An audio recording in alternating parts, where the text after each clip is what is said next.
The National Weather Service has issued Tornado Watch number 610, effective until 9 p.m.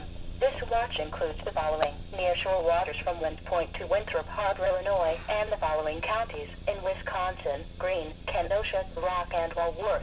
Remember, a tornado watch means that conditions are favorable for the development of severe weather, including tornadoes, large hail, and damaging winds, in and close to the watch area.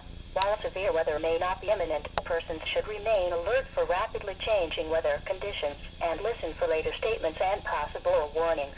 Stay tuned to NOAA Weather Radio, commercial radio and television outlets or internet sources for the latest severe weather information.